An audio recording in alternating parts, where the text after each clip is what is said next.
Young filmmaker comes to me and says, hey, I got this script, I don't have any money, but I want to shoot it. Yeah, let's figure it out. You can't have no in your heart. Yeah, so I just want to go through the conversation I always have when somebody says, hey, I want to shoot something, but I don't have any money, just because it kind of goes the same way every time. And it's not bad, it's all about focusing in on the stuff you can actually make look good versus not bothering with stuff that's going to just slow you down and muddle you and kind of waste your time. So how many pages is the script? So the script is 7 pages long. My question would be, is there a reason why it's 7? Can it be 5? Anecdotally, the script is always longer than it needs to be. That's just the nature of things. Unless it's gone through really, really, really good workshops, and then it's probably the right size, honestly. Second question is, where's this going? Is this going out to film festivals? Is this just a sample for your reel? Is this going to be a sample to get into NYU? Like, what's the purpose of this? Because if it's like film festivals, for instance, 7 pages would be great because that's 7 minutes.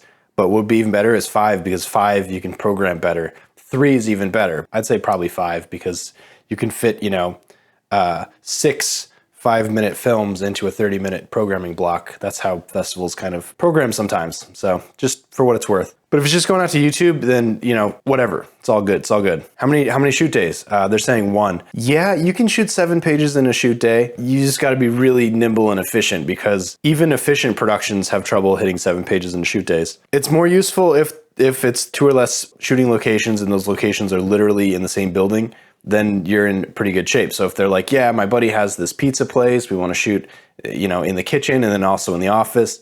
Yeah, I think that's great. That's especially good because it's indoors and it's controllable and you can do it not in the public after hours. All of that I think is a great idea.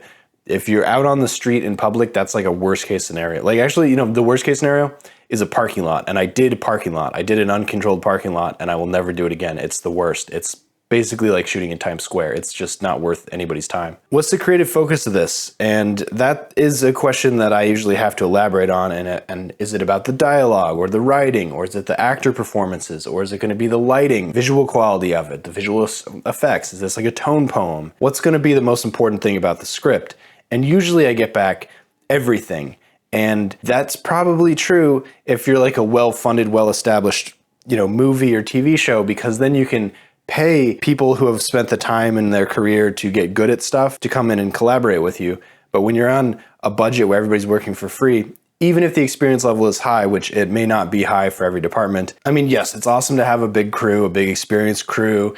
Money helps, obviously. But when you're working with zero budget, you're not necessarily going to have a lot of experience in all the departments. And you don't really need all this experience in all these departments because you're better off focusing on one thing. So if the person says, yeah, I want to focus on the visuals, then you would tailor everything around the visuals. You would spend more time trying to find a DP with a camera package and a lighting package who's experienced in the kind of stuff you're trying to work on.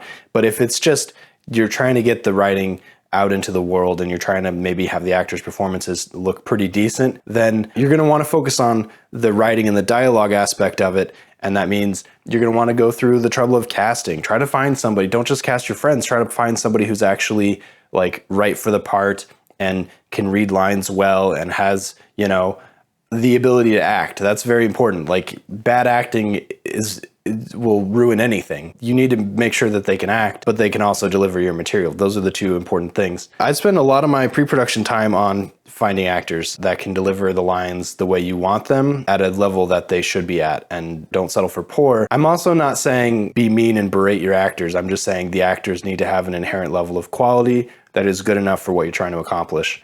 And it needs to be good. You can't just be lying to yourself and see a terrible take and be like, that's fine, that'll work. If your focus is the writing, the performance needs to correlate to the writing. Stuff you don't need to worry so much about. The camera. There's that cliche, any DP can make a camera look good. Yeah, that's true. But it's also like, if you're just trying to get the performances, you don't need to go through all of the Hollywood style production of lighting and composing every single scene perfectly. You just want to get it. I might encourage you to do some news gathering or documentary style footage. That's very helpful. And it can cover up some lighting problems. Also lighting.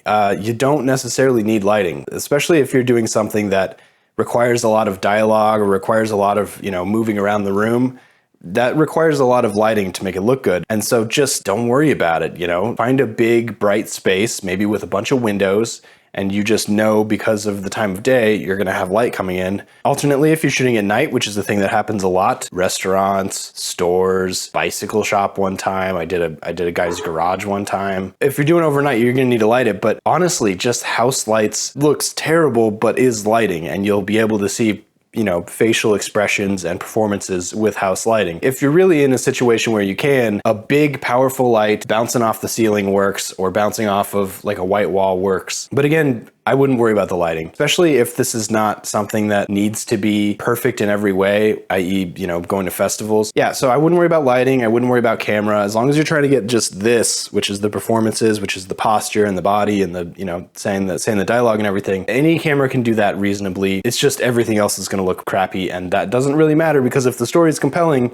that's what you want. The other deal breaker is sound. I would just take one of these lavs, in a recorder or whatever, and put it in a pocket. Every speaking role needs to have a lav tucked under their shirt, tucked under their collar, going into their pocket. It doesn't really matter if it's a wireless thing that's going into the camera. It's actually probably better if it doesn't. But yeah, everybody that has a speaking role, don't just trust the boom. That's what I've learned on the little stuff. Put a lav in a pocket. It's as simple as you buy one of these things, which are like 15 bucks, that are phone compatible, and just have them on their own phone, do voice record, put that in their pocket, and there you go. If you're working with a DP, if your friend is a DP, then it's a different situation, because maybe you've experienced working with them and you sort of know what you're in for. But if you're working with a DP that you've never worked with before, the camera department especially for young like film school DPs, are always going to try to get the best possible camera. And that works if you're a film school DP and you're going out for commercial stuff, because commercial stuff does do that. But when it comes to independent productions, the best possible camera is a bad situation and is definitely expensive. If the DP is like, yeah, my buddy's gonna loan me this red camera, blah, blah, blah, and you're like, well, that's great, but we're not focusing on the camera because we're focusing on the performances. And, the camera will make it better. The camera will make it better. It won't though. Like, yes, there's probably a perceptual quality, image quality improvement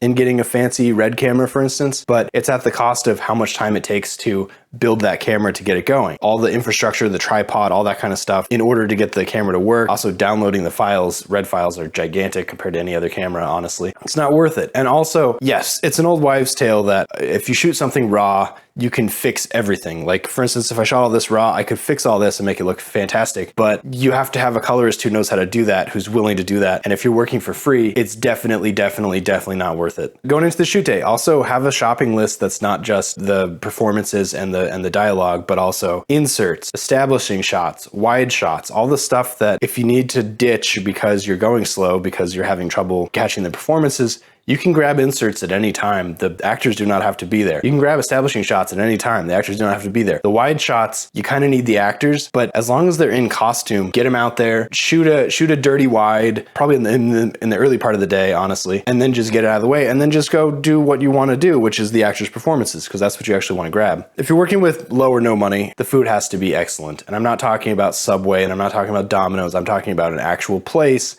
that delivers catering level food, good food. If you're asking people to work for free, you're basically saying, I need you to donate your time for something that I'm indulging in. A good meal can sort of take the edge off a little bit. Offering copy and credit and coffee, that's not great, especially if you're not getting paid. Once you finish the day and you wrap, make sure you thank everybody, make sure you let them know that you value that the fact that they were there, donating their time. And then just know you go home, set was crazy because set tends to be crazy. You're going to realize you missed some stuff. Not a deal breaker. You can either find a narrative way to work around what you missed, or you can do some reshoots and maybe you need one or none of the actors to come back and do it. You're always going to have missed something, especially on one-day shoots. It's just the nature of the game. And now you're in the edit. The only thing about the edit is the rough cut's going to make you suicidal. It is what it is. It gets better. Yeah, so in production, there's this thing that happens, especially in little tiny productions where there's not a lot of experience, or there's an uneven amount of experience in different departments, is the highest ranking, most experienced person, which a lot of times is the director of photography. Sometimes it can be the gaffer. Occasionally it's it's almost never the director.